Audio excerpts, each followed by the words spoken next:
Okay, तो let's start this session. आप सब जानते हैं कि हम सेशन क्यों कर रहे हैं, बिकॉज आईपीएस आरआरबी का नोटिफिकेशन आउट हो चुका है। ठीक है, फॉर्म्स आउट हो चुके हैं और एग्जाम हो जाएगा आपका प्रीलिम्स का अगस्त एंड में। तो regarding this we are conducting this session today.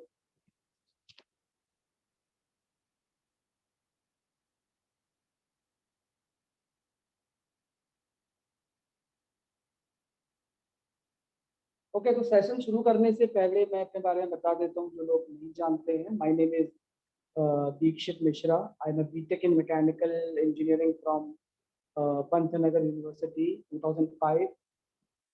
Okay, I am having more than 15 years experience, 15, 16 years experience now in the field of CAT, CLAT, bank, SSC, and all aptitude examination. Okay, और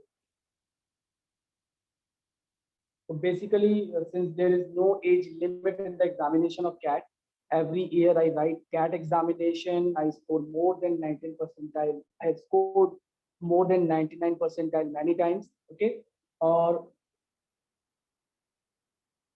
हम लोग coaching के अलावा career counselling भी काफी करते रहते हैं। बैंक, एसएससी, कैट और बाकी जितने भी कॉम्पिटेटिव एग्जाम्स इनको लेके हम अवेयरनेस सेशन इस तरह के करते रहते हैं। तो आज जो हम सेशन करने जा रहे हैं, ठीक है, वो सेशन है हमारा आईबीपीएस आरआरबी के बारे में। तो सबसे पहले बात करते हैं आईबीपीएस आरआरबी में वैकेंसीज कितनी है इस बार। ठीक है, अगर हम बात करें ऑफिस असिस्टेंट की तो ये है 5305 वैकेंसीज। अगर हम ऑफिसर स्केल 1 की बात करते हैं तो 4119। और अगर हम बात करते हैं ऑफिसर स्केल 2 एंड 3 की तो ये है 1252 वैकेंसी।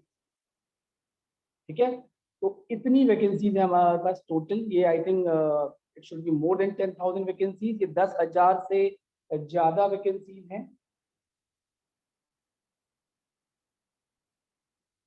थोड़ा सा डिटेल देख लेते हैं इस बार का। ठीक है, तो लास्ट डेट है मैंने पहले भी आपको दिखाया था, जून 28 है फॉर्म फिलिंग का। जुलाई में प्रीलिम्स के कॉल लेटर्स आ जाएंगे और जो प्रीलिम्स की डेट्स हैं वो 1 अगस्त, 7 अगस्त, 8 अगस्त, 14 एंड 15 अगस्त में टेंटेटिवली शेड्यूल्ड है। तो अगस्त तक तो I think corona situation normal हो चुकी होगी, अभी होनी शुरू हो गई है, तो ये एग्जाम टाइम पे हो जाएगा। ठीक है, दूसरी बात, रिजल्ट कब आएगा प्रीलिम्स का? अगस्त एंड 2021 में आ जाएगा, मतलब इस अगस्त एंड में आ जाएगा। और मेन एग्जामिनेशन कब है? 25 सितंबर को आई थिंक ऑफिसर असिस्टेंट का है और 3 अक्टूबर को मेन का है, ऑफिसर का है। ठीक है, ऑफिसर स्केल 1 का है। तो सितंबर एंड अक्टूबर फर्स्ट वीक। तो रफली अभी से लेके हमारे पास कितना समय हो गया?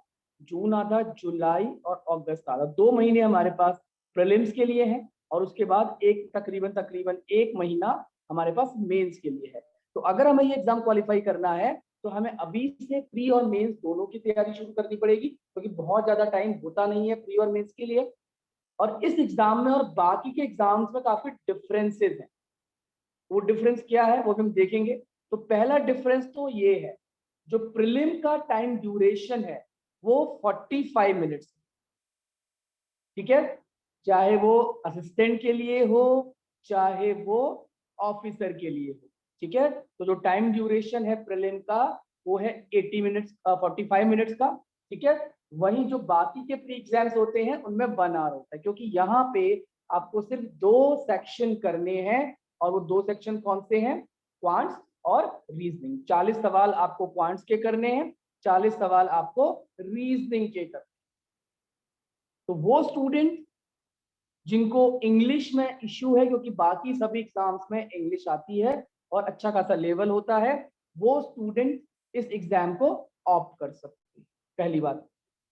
ठीक है, दूसरा टाइम कम है और जो लेवल ऑफ डिफिकल्टी होता है आईबीपीएस आरआरबी का, वो बाकी एग्जाम्स के मुकाबले इजी होता है। तो कट ऑफ काफी ज्यादा होती है क्योंकि इसमें आपको स्पीड भी बनानी पड़ेगी।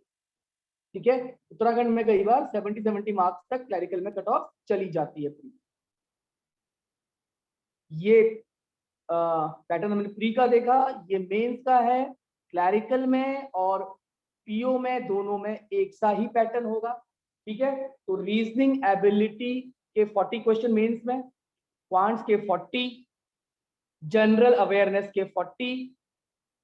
ठीक है, एक और चीज है, यहाँ पे मेंस में आपको इंग्लिश और हिंदी लैंग्वेज का ऑप्शन रहता है, तो इसमें हिंदी का लेवल काफी इजी होता है।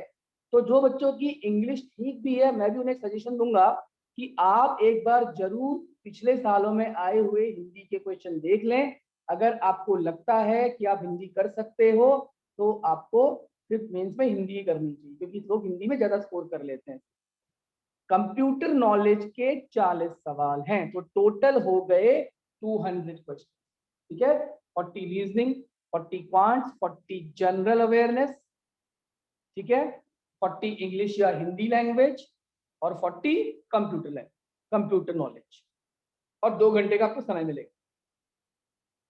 ठीक है, क्लैरिकल में बस यही 2 एग्जाम आपने देने हैं। अगर आप ये 2 क्वालिफाई कर लेते हैं तो आप सेलेक्ट हो जाते हैं। ऑफिसर के लिए इन 2 के बाद आपको इंटरव्यू भी देना पड़ेगा, और मेंस और इंटरव्यू दोनों के मार्क्स जुड़ के आपका फाइनल सिलेक्शन होगा। राइट, ठीक है। तो एज लिमिट की अगर हम बात करते हैं, ठीक है, एज लिमिट की अगर हम बात करते हैं तो ऑफिस असिस्टेंट के लिए 18 से 28 साल। ठीक है, तो आप चेक कर लीजिए, 93 से पहले नहीं होना चाहिए, 2003 के बाद का नहीं होना चाहिए। ऑफिसर के लिए 18 से 30, तो 91 थोड़ा 2 साल पीछे खिसक जाएगा, और इधर वाला 2003 रहेगा। ठीक है, और स्केल 2 और स्केल 3 के लिए, स्केल 2 के लिए 21 से 32, और इसमें एक्सपीरियंस की भी रिक्वायरमेंट होती है। ठीक है, लैंग्वेज, अब इसमें ये होता है कि अगर आप, क्योंकि क्या होगा, एग्जाम तो एक होगा, लेकिन आप ऑप्ट कर लोगे कि कौन से वाले आरआरबी के लिए अप्लाई कर रहे हो, आप फॉर्म में भर लेते हो, तो आप किसी भी स्टेट के लिए भर सकते हो। ठीक है, आप किसी भी स्टेट के लिए भर सकते हो, बट द कंडीशन इज कि आपको उस स्टेट की लोकल लैंग्वेज में प्रोफिशिएंट होना चाहिए, प्रोफिशिएंसी आपकी होनी चाहिए। फॉर एग्जाम्पल, अगर आप चाहो तो तमिलनाडु से भी भर सकते हो, लेकिन आपको तमिल आनी चाहिए। तो एटलीस्ट हम लोग उन सारे स्टेट से तो भर सकते हैं जिन स्टेट्स में हिंदी कॉमन है। तो एटलीस्ट यहाँ के बहुत सारे बच्चे यूपी से भर लेते हैं, क्योंकि यूपी में वैकेंसीज ज्यादा होती है। लेकिन ये ध्यान रखिएगा, एक बार बैंक चुनने के बाद फिर आप जॉब चेंज नहीं कर पाएंगे। तो बहुत से लोग कई बार ये भी देखते हैं कि यूपी में जॉब सेलेक्ट तो कर लेते हैं, पर कई बार उन्हें फेवरेबल नहीं लगता। वो सब आप पहले सोच के भरें इसका फॉर्म, क्योंकि हमारे स्टेट में वैकेंसी थोड़ी कम आती है। और ऑफिसर में ऐसा कुछ नहीं है। एजुकेशनल क्वालिफिकेशन की अगर हम बात करते हैं, ठीक है, तो असिस्टेंट के मल्टीपर्पज के लिए ग्रेजुएशन होना चाहिए, लोकल लैंग्वेज आनी चाहिए। ठीक है, और अगर हम बात करते हैं ऑफिसर स्केल 1 के लिए, सेम ग्रेजुएशन होना चाहिए, और प्रेफरेंस दी जाएगी, अभी प्रेफरेंस दी जा रही है, ऐसा नहीं कि इन्हीं को लिया जाएगा, लेकिन प्रेफरेंस दी जाएगी जो उन्होंने एग्रीकल्चर या हॉर्टिकल्चर या फॉरेस्ट्री या एनिमल हस्बेंड्री या वेटनरी या agriculture engineering, pisciculture, agriculture marketing and corporation, information technology, management, law, economics या अकाउंटेंसी से ग्रेजुएशन किया हो। ऐसा नहीं है कि इनके जो जो इसका जिनका ये बैकग्राउंड नहीं होगा उनका सिलेक्शन नहीं होगा, लेकिन अगर कोई कुछ, आई थिंक 1-2 मार्क्स से लोग एक्स्ट्रा रखते होंगे, इंटरव्यू वगैरह वेटेज ज्यादा दे देते होंगे, लेकिन मेन तो आपका रिटन एग्जामिनेशन है। ठीक है, और डिजायरेबल क्या, वर्किंग नॉलेज ऑफ कंप्यूटर, जो आजकल होती है। ये मैंने एक स्लाइड और ऐड करी है कि देख लें कि भाई हिंदी लैंग्वेज में आखिर आता क्या है आरआरबी में। व्याकरण, fill in the blanks, mistakes और पैराग्राफ, तो ये हिंदी का सिलेबस है। मतलब व्याकरण आएगा, कुछ व्याकरण के सवाल आएंगे, कुछ रिक्त स्थान भरो आएगा, कुछ गलतियां पहचानना आएगा, और कुछ जैसे अंग्रेजी में रीडिंग कॉम्प्रीहेंशन होता है वैसे ही हिंदी में आएगा। ठीक है, अब तैयारी कैसे करी जाए, तो पता ही होगा, बहुतों को बात पहले से पता भी होगी। तो देखो, 2 महीने के अंदर अगर जिसने बिल्कुल पहले भी तैयारी नहीं करी है तो उसे कैसे करना है, उसे फटाफट 15-20 दिन में बेसिक्स कवर करने हैं। जिसने पहले ही बेसिक्स कवर कर लिए हैं अभी तक, उसको इससे आगे काम करना है। और साथ ही साथ स्पीड बहुत इंपॉर्टेंट है आरआरबी के एग्जाम में। क्यों इंपॉर्टेंट है, क्योंकि समय कम है, सवाल इजी है, कंपटीशन अच्छा खासा है। तो पहले बेसिक्स कवर करो, फिर अपनी स्पीड बिल्टअप करो, फिर खूब सारे टॉपिक्स की प्रैक्टिस करो, मिक्स क्वेश्चंस की प्रैक्टिस करो, और फिर मॉक्स देना शुरू करो। ठीक है, जब आप मॉक्स दोगे तभी आपको आइडिया आ पाएगा कि आपको अपनी स्पीड कैसे बिल्ड करनी है, अपनी स्पीड कैसे बनानी है। साथ ही साथ जीके पे आपको अभी से काम करना पड़ेगा, हल्का हल्का, प्री से पहले। अब क्योंकि बाद में समय कम मिलता है, एटलीस्ट डेली का आधा घंटा करंट अफेयर्स वगैरह पे आप काम करना शुरू करिए। ये मत सोचिएगा कि मेंस क्योंकि बाद में एक ही महीना मिलेगा, फिर रिजल्ट पता भी नहीं चलता हमारा होने वाला है कि नहीं होने वाला है। कई बार आदमी के मन में थोड़ा डाउट भी रहता है, तो हो सकता है आपका हो, लेकिन तब तक अगर समय कम बचा हो तो अभी से थोड़ा थोड़ा समय जीके को देना शुरू करिए, बाकी के एग्जाम पे भी काम आएगा जो उसके बाद होने वाले हैं। अब हर सेक्शन में टॉपिक क्या आते हैं, तो क्वांटिटेटिव एप्टीट्यूड की बात करते हैं जो कि प्री में भी है और मेंस में भी है। ये बेसिकली बैंक एग्जाम में आपके कैलकुलेशन स्किल्स को भी काफी चेक किया जाता है, तो कैलकुलेशन स्पीड को भी बनाना है। इसके साथ साथ जो फॉर्मूला कंसेप्ट्स वगैरह हैं उनकी प्रैक्टिस खूब ज्यादा करनी है। और जो टॉपिक आपको तैयार करने हैं, percentage, average, simple interest, compound interest, profit loss, time speed distance, जिसको हम अर्थमेटिक एंड बिजनेस मैथ्स कहते हैं, उन टॉपिक्स पे आपको काफी अच्छा काम करना है। ठीक है, क्योंकि बैंक एग्जाम में यही टॉपिक ज्यादा आते हैं। इंग्लिश आपको पता है कि ये ऑप्शन में है, तो इंग्लिश ऑप्ट करेंगे। ठीक है, तो इसमें आपको कॉम्प्रीहेंशन और ग्रामर पे काम करना है। इसके अलावा ईडियम, फ्रेजेस, स्पेलिंग, ग्रामर और पैसेजेस से भी आपको काम करना है। ठीक है, रीजनिंग की भी आपको काफी प्रैक्टिस करनी है। तो क्या टॉपिक रहेंगे रीजनिंग में, पजल्स आती हैं, ब्लड रिलेशन के क्वेश्चंस आएंगे, सिलोजिज्म आएगा, सर्कुलर सीटिंग अरेंजमेंट आएगा, लीनियर सीटिंग अरेंजमेंट आएगा, कोडेड इनइक्वालिटीज, मैथमेटिकल इनइक्वालिटीज, ये सब आएगा। तो कैंडिडेट्स को पजल की प्रैक्टिस अच्छी खासी करनी चाहिए इस रीजनिंग में करने के लिए। जीके में क्या करना पड़ेगा आपको, पेपर मैगजीन तो आप पढ़ते ही होंगे, नहीं पढ़ते तो शुरू करिए। इसके अलावा जो लेटेस्ट करंट अफेयर है उसके साथ बिल्कुल अपडेट रहिए। इसके साथ थोड़ा बहुत बेसिकली मतलब ज्यादा पुरानी नहीं, थोड़ी बहुत इंडियन हिस्ट्री हल्की फुल्की, एग्रीकल्चर से रिलेटेड कुछ क्वेश्चंस आ जाते हैं, award, politics, finance and insurance, Indian economy, taxes, budget, sports, geography, इन सारे क्षेत्रों से सवाल आपको देखने को मिलेंगे। ठीक है, तो ये है डिफरेंट चीजें, टॉपिक जो आपको तैयार करने हैं। तो अब एक चीज ये है कि प्रिपरेशन जो है आपको डेली कितने घंटे लगाने चाहिए। देखिए ये हर एक के लिए अलग अलग है, आपको हर टॉपिक डेली करना है। शुरुआत में आप छोटे छोटे टेस्ट देना शुरू करिए, टॉपिक वाइज टेस्ट होते हैं या सेक्शन वाइज टेस्ट होते हैं, ठीक है, उन्हें आप देना शुरू करिए। फिर जैसे आप प्रीलिम से एक महीना पहले आप प्रीलिम के मॉक देना शुरू कर सकते हैं। ठीक है, आप प्रीलिम के मॉक देना शुरू कर सकते हैं।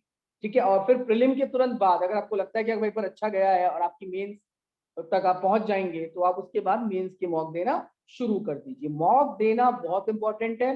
मॉक देने से क्या होता है, तो आपको पता चलता है कि मुझे किस सेक्शन को कैसे अप्रोच करना है, और दूसरा आप बाकी स्टूडेंट्स के कंपैरिजन में कहाँ स्टैंड कर रहे हो, ये मॉक में दी जाने वाली ऑल इंडिया रैंकिंग से आपको मालूम चल जाता है। तो इसको इसमें ऐसा नहीं पढ़ना है कि खाली बैठ के पढ़ रहे हैं जैसे स्कूल में पढ़ते थे और खाली मजा के एग्जाम देंगे। प्रैक्टिस, जितने ज्यादा टेस्ट पेपर सॉल्व करोगे उतने ज्यादा आपके सक्सेस के चांसेस ज्यादा होंगे। और बाकी बैंक एग्जाम के मुकाबले ये पेपर इजी लेवल का होता है, तो इसमें स्पीड का रोल और ज्यादा हो जाता है। ठीक है, ओके। तो अब ये हमने कुछ बातें डिस्कस करी आपके साथ। अब आप में से अगर कोई कुछ पूछना चाहता है तो मुझसे पूछ सकता है रिगार्डिंग आईपीएस आरआरबी।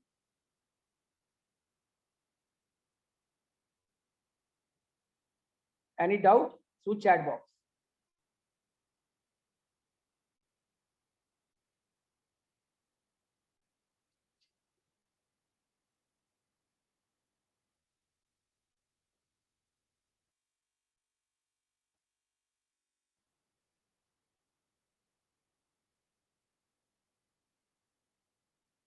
बेटा बिल्कुल मिलेगी टेस्ट सीरीज आपको, उसके लिए आप सेंटर में बात करिएगा। रिगार्डिंग अभी हम बात कर रहे हैं कुछ प्रिपरेशन रिलेटेड अगर कोई डाउट है, टेस्ट सीरीज आपको बिल्कुल मिलेगी, उसके लिए आप सेंटर के एडमिनिस्ट्रेशन से बात करेंगे। ठीक है।